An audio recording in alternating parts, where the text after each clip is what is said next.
नमस्कार साथी, चैनल में पुनः आप सभी का स्वागत है। देखते हैं, आजकल की क्लास में मैं संयुक्त राष्ट्र संघ को बता रहा था।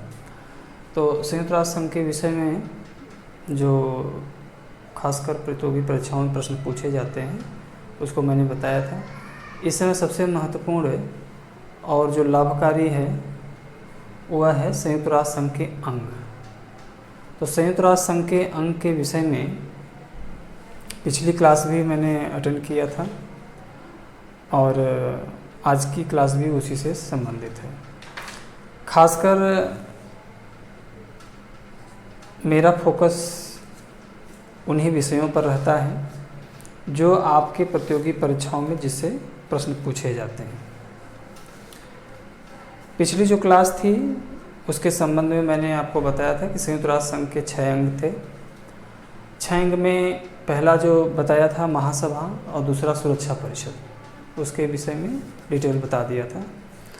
आज देखते हैं जो तीसरा अंग है सबसे महत्वपूर्ण, वह है सामाजिक एवं आर्थिक परिषद। सामाजिक एवं आर्थिक परिषद यह संयुक्त राष्ट्र संघ की अस्थायी संस्था है ना। यह संयुक्त राष्ट्र संघ की अस्थायी संस्था है, यह कभी भंग नहीं होती, ठीक है ना। यानी कि सामाजिक और आर्थिक परिषद अस्थायी संस्था है। इनके जो सदस्य होते हैं उनका कार्यकाल 3 वर्ष का होता है ना। सामाजिक एवं आर्थिक परिषद के सदस्यों का कार्यकाल 3 वर्ष का होता है, जिसमें से 1/3 सदस्य है ना, 1/3 सदस्य क्या होते हैं, प्रतिवर्ष यानी कि प्रत्येक वर्ष पदमुक्त होते हैं। समझ रहे हैं? ये कह रहा है कि जो सामाजिक एवं आर्थिक परिषद ये अस्थायी संस्था है, ये इनके सदस्यों की नियुक्ति 3 वर्ष के लिए होती है और जिसमें से 1/3 सदस्य प्रत्येक वर्ष पदमुक्त होते हैं, ठीक है ना। और पदमुक्त होते हैं, फिर नए सदस्य आते हैं, पदमुक्त होते हैं, नए सदस्य आते हैं, इस तरह से रिन्यूअल होता जाता है, ठीक है ना। जो सामाजिक एवं आर्थिक परिषद है इसकी वर्ष में 2 बैठकें होती हैं, है ना। सामाजिक एवं आर्थिक परिषद की 2 बैठकें होती हैं। एक बैठक जो होती है वह अप्रैल माह में होती है और दूसरी बैठक जो होती है जुलाई माह में होती है ना। तो अप्रैल माह में जो बैठक होती है सामाजिक एवं आर्थिक परिषद की, वह न्यूयॉर्क में होती है, ठीक है ना। वह कहाँ होती है, न्यूयॉर्क में। दूसरी जो बैठक जुलाई माह में होती है वह जनेवा में होती है, ठीक है ना, जनेवा में होती है। तो सामाजिक एवं आर्थिक परिषद की 2 बैठकें वर्ष में होती है।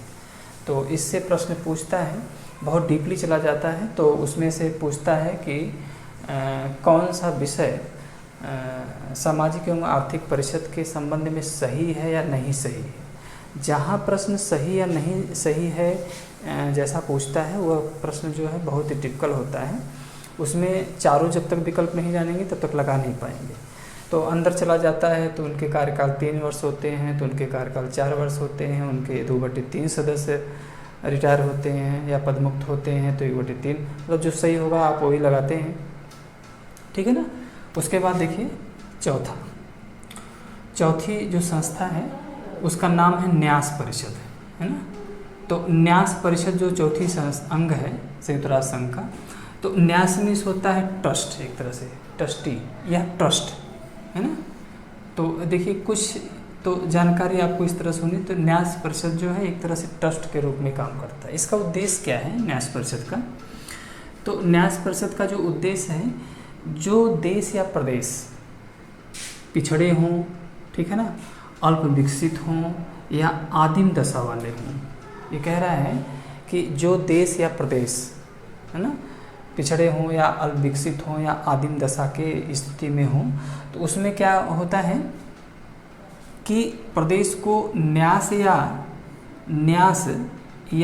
अमानत, है ना, न्यास को अमानत भी कहा जाता है, या ट्रस्ट के माध्यम से क्या करना होता है, विकसित देशों की श्रेणी, जो विकसित देश होते हैं वह विकसित देश क्या करते हैं, सहायता प्रदान करते हैं, ठीक है ना। ये कह रहा है कि न्यास परिषद का जो काम है तो जो देश प्रदेश खासकर पिछड़े हों या अल्प विकसित हों या आदिम दशा वाले हों, ठीक है ना, तो ऐसे देश को क्या कह रहा है कि ट्रस्ट के माध्यम से, है ना, ट्रस्ट के माध्यम से उनको सहायता कौन प्रदान करेगा? जो विकसित देश होंगे। जो विकसित देश होंगे यह इनको सहायता प्रदान करेंगे। किसको? जो पिछड़े या अल्प विकसित या आदिम दशा वाले देश होंगे। तो ट्रस्ट जो है, ये ट्रस्ट बनाया जाता है और ट्रस्ट के माध्यम से उनको पैसा दिया जाता है या उनका विकास किया जाता है। तो विकसित देश ही ऐसा करते हैं, ठीक है ना।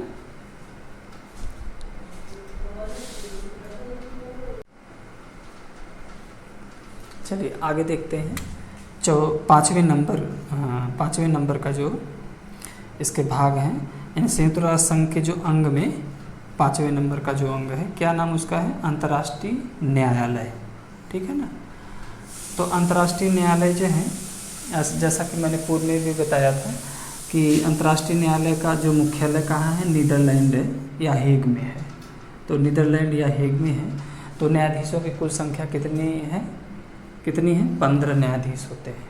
अंतर्राष्ट्रीय न्यायालय के न्यायाधीशों की कुल संख्या 15 होती है, ठीक है ना। उनके जो क्या कार्यकाल होते हैं न्यायाधीशों के, वह कितने वर्ष के लिए होते हैं? 9 वर्ष के लिए होते हैं, है ना। अंतर्राष्ट्रीय न्यायालय के न्यायाधीशों का कार्यकाल 9 वर्ष के लिए होता है। लेकिन अब 9 वर्ष का तो कार्यकाल होता है, लेकिन 3 वर्ष बाद 5 न्यायाधीश जो हैं अवकाश ग्रहण करते हैं। देखिए ये परिपाटी बनाई गई है, ठीक है ना। ये कह रहे हैं कि जो अंतर्राष्ट्रीय न्यायालय के न्यायाधीश हैं वो 15 होते हैं उनकी संख्या, तो वो जो होते हैं 9 वर्ष के लिए चुने जाते हैं। लेकिन कह रहा है कि 3 वर्ष बाद 5 न्यायाधीश अवकाश ग्रहण कर लेते हैं, ठीक है ना। तो यह भी जानना जरूरी है। अब इतना लंबा कार्यकाल जो है यह 9 वर्ष अंतर्राष्ट्रीय न्यायालय के न्यायाधीशों का ही है, ठीक है ना। चलिए अंतिम और छठवां जो संयुक्त राष्ट्र संघ का अंग है वह है सचिवालय। देखिए पूर्व में भी मैंने इसके विषय में चर्चा किया था। छठवां जो अंग है आखिरी, सचिवालय, तो यह संयुक्त राष्ट्र संघ की प्रमुख संस्था है। सचिवालय क्या है? प्रमुख संस्था। बहुत इम्पॉर्टेंट है कि पूछता है संयुक्त राष्ट्र संघ की प्रमुख संस्था कौन सी है, तो कौन सी संस्था है? यह सचिवालय जो है प्रमुख संस्था है। तो प्रमुख संस्थाओं में इसकी गिनती होती है। इसका जो प्रमुख होता है ना, ये कह रहा है जो सचिवालय का प्रमुख होता है उसे क्या कहा जाता है? महासचिव। जो सचिवालय का प्रमुख होता है, संयुक्त राष्ट्र संघ का जो सचिवालय है उसका प्रमुख कौन होता है? महासचिव होता है। तो महासचिव की जो नियुक्ति होती है वो 5 वर्ष के लिए की जाती है, ठीक है ना। जो संयुक्त राष्ट्र संघ के महासचिव की नियुक्ति होती है वो 5 वर्ष के लिए की जाती है। नियुक्ति कैसे की जाती है? महासभा द्वारा सुरक्षा परिषद की सिफारिश के आधार पर। यानी कि संयुक्त राष्ट्र संघ के महासचिव की नियुक्ति कैसे होती है? महासभा द्वारा सुरक्षा परिषद की सिफारिश के आधार पर ही महासचिव की नियुक्ति की जाती है, ठीक है। चलिए इम्पोर्टेंट प्रश्न है ये, इस पर ध्यान दीजिएगा। पूछता है कि संयुक्त राष्ट्र संघ का प्रथम महासचिव कौन था? बहुत इम्पोर्टेंट है, बराबर प्रश्न आता है। तो संयुक्त राष्ट्र संघ का प्रथम महासचिव कौन था? त्रिगवेली, है ना। त्रिगवेली प्रथम महासचिव थे। ये कहाँ के रहने वाले थे? नॉर्वे देश के रहने वाले थे, जिनका नाम था त्रिगवेली। तो संयुक्त राष्ट्र संघ के प्रथम महासचिव थे त्रिगवेली। तो इनका कार्यकाल जो है 1946 से 52 तक इनका कार्यकाल रहा है।